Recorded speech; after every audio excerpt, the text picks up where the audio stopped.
If you're looking to invest in rental property in Dubai, this video will tell you in detail how much money you can make.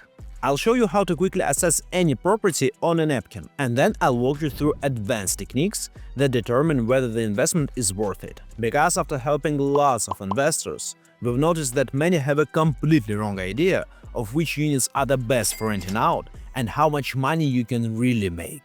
So now we'll clear things up once and for all, starting with a quick and dirty analysis. You can do it on any scrap of paper you have, and actually that's exactly what I will do. It's really easy. So let's say it's 2021 and we're considering 3 different projects to buy a property for rental income. I've intentionally chosen 3 very different options for this exercise so we can see the range of outcomes. Project number 1 is Bengati Gate. It's a 9-story residential building in GVC, and here we're looking at a 780 square feet 1-bedroom priced at $145,000 US. Project number 2 is Burj Crown by Emaar. It's a 44-story building in downtown, just 10 minutes walking distance from Burj Khalifa. In this project, we're thinking about buying a 2-bedroom apartment of around 1,000 square feet, priced at $583,000 US. And the third project is a villa in Dubai Hills. It's a 4-bedroom villa in the Gulf Grove subcommunity, 3,800 square feet, priced at around $1 million US. Now let's do a quick analysis. The first thing is to take the average rent of similar units in the same areas. In 2021, 1-beds in GVC were rented out for $10.4 thousand per year. 2-beds near Burj Khalifa in downtown were rented out for around $30,000 per year, and the 4-bed villas of a similar size in Dubai Hills were rented out for $38.2 thousand US. Now let's do a super simple thing. Calculate the rent-to-price ratio. It's an indicative metric that lets us quickly compare different properties. The average in Dubai is around 4–5%, so anything higher is good and anything lower is not really great for rental income. Well, for Bengati Gate, the rent-to-price ratio should be around 7.2%. Not bad. Burj Crown is at 5.1%, close to the market average, so it seems alright. And the villa in Dubai Hills would potentially have a 3.8% rent-to-price ratio, which is quite low. All these numbers are just about rent, and of course don't reflect value appreciation potential. To fully assess the rental economics, we need to calculate the total acquisition costs. There is a 4% Dubai land department fee, plus up to $2,000 in administrative fees. So Bengati Gate costs around about $153,000 US, Burj Crown about $608,000, and the villa in Dubai Hills around $1,042,000 US. The next big chunk of costs are operating expenses that you, as an owner, will have to pay regularly.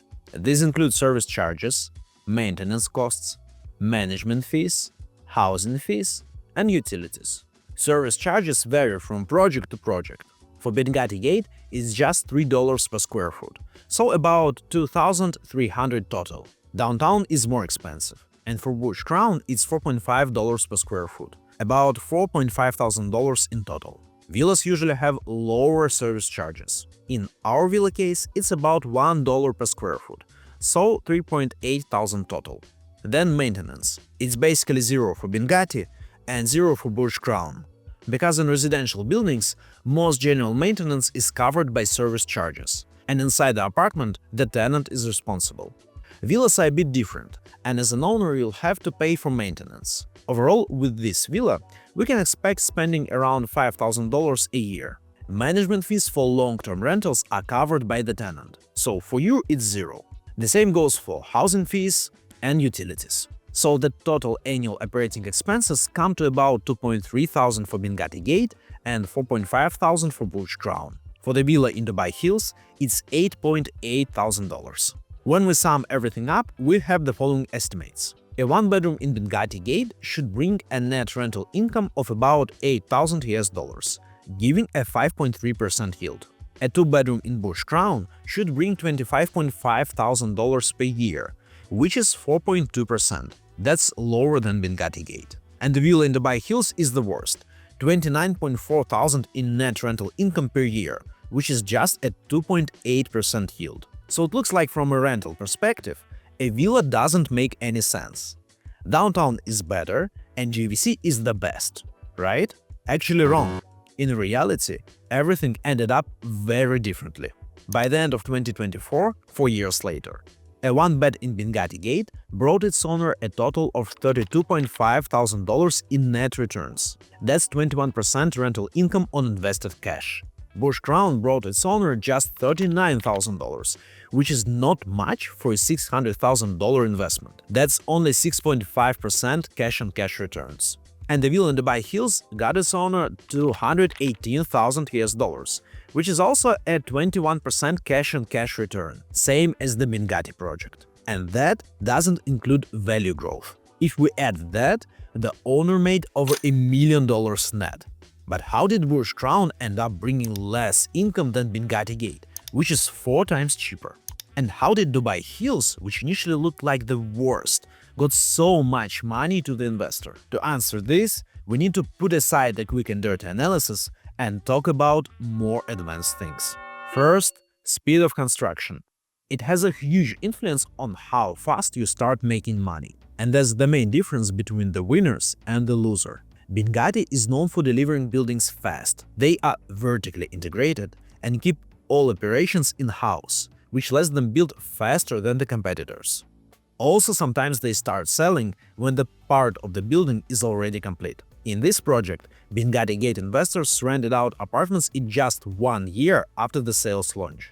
That's extremely fast. So they were making money for 3 years out of 4. Meanwhile, Bush Crown investors had to wait 3 years for the building to be delivered. The villa in Dubai Hills was delivered in about 1.5 years, because villas are usually built faster. And in this particular case, due to the post-pandemic downturn, the units weren't sold out that quickly. But that's not all. The next factor really made the whole case for Dubai Hills: high demand developing areas. When an area is developing, the rent goes up. New roads, shopping malls, parks, schools, and less construction all make the area more attractive to residents. And in this case, it's not just any area. It's a uniquely green neighborhood with a big park. In Dubai, such neighborhoods are in extremely high demand among families. And what else is in demand among families? Villas. The more families relocate to Dubai while supply is still low, the more you can charge.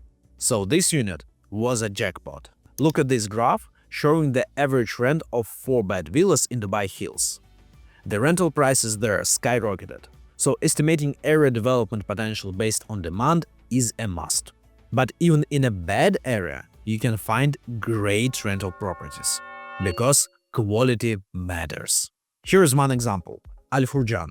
This neighborhood isn't much to look at, either for living or investing. It's located somewhere between the Palm Jumeirah and Jebel Ali, far from the sea and key city spots. Maybe the main plus is that it has a metro station. A typical one-bedroom apartment there rents out for around 60,000 dirhams or $16,000. But not long ago, a project called Westwood was built by a relatively new developer, Imtiaz. One beds in this project rent for an average of 95,000 dirhams or $26,000. This huge difference is because Imtiaz builds with exceptionally high quality, especially compared to the existing developments in Al Furjan. Plus, the apartments come fully designed and furnished. That's a super obvious example, but of course, the developer you buy from and the overall project quality can make or break your investment. But sometimes, quality isn't that important. What if I told you that there is no point in buying from fancy developers sometimes? Weird, right?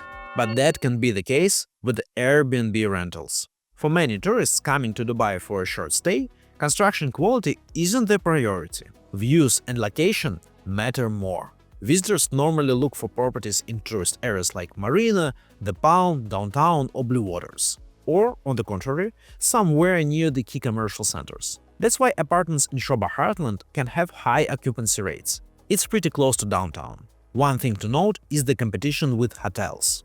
That's why studios, for example in Marina, aren't always great for Airbnb.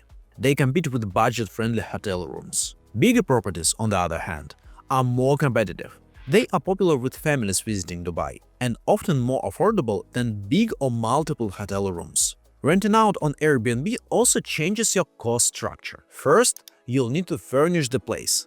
For a small low-budget setup, you might spend around $5,000. For bigger or more premium properties, that could go up to $10,000–$20,000 or more. Second, you'll have higher operational expenses. Now you're the one paying for utilities, housing fees, internet, and cleaning. Plus, you'll need a management company that takes a share of the revenue. Still, your revenue can be higher. When renting out short-term, you can use dynamic pricing, meaning you adjust rates based on demand. Your occupancy rate may be lower, but good properties can reach 80–85% utilization.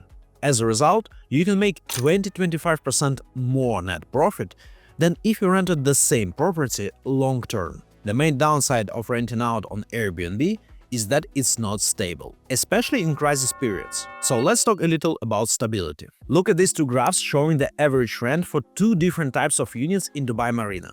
Pay attention to 2020 and 2021, the years of the global pandemic. It's the same area, but the average rental rates for the first type declined drastically, while the second type stayed absolutely fine. Before I tell you why, you should understand that tenants aren't all the same. Some are willing to pay a premium, some are more stable than others. And to address the specific needs of these groups, you need different units. The most stable type of tenant is usually a family of residents. They have more considerations, and they're more selective about what exactly they want to rent. But once they choose, they're less likely to move.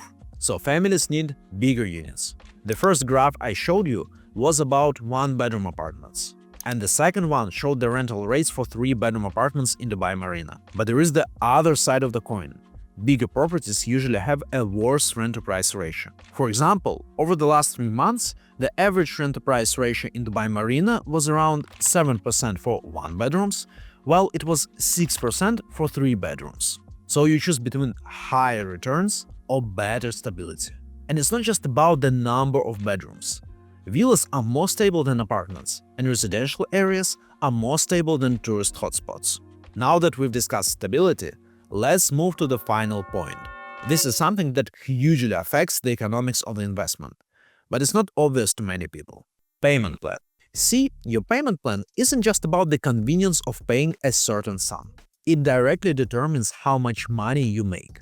Let's say you're buying a $1 million apartment and pay the full sum in cash upfront. I'm intentionally making it a radical example to prove the point. Your acquisition costs will be the price, the DLD fee, and the admin fees.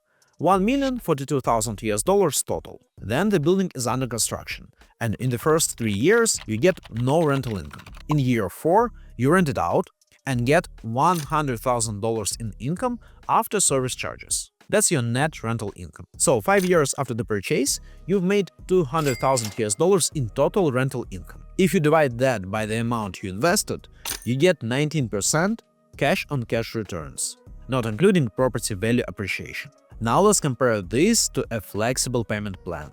Let's say it's 50-50. So the first 50% is spread over the construction period, and 30% are paid during the first year. This makes your initial investment $342,000. Then in year 2, you pay another $100,000, and in year 3, another $100,000. In year 4, after the handover, you pay the remaining $500,000. The total acquisition cost is still $1,042,000, and the rental income is still $200,000 over 2 years. However, you didn't invest the whole sum upfront, so you could put the rest of your money into something else. A savings account, the stock market, crypto, or anything you think is best. And because this money was working, those profits should be counted too. Let's assume you decided not to take big risks and earned 5% interest on your money. Over 3 years, you'd make an additional $90,000. This makes your total 5-year return $290,000. Your cash-on-cash returns grow to 28%, compared to 19% in the first case. That's a huge difference. And all these points were just about rent. If you want to learn how to make a full assessment of the property investment in Dubai, check out this video.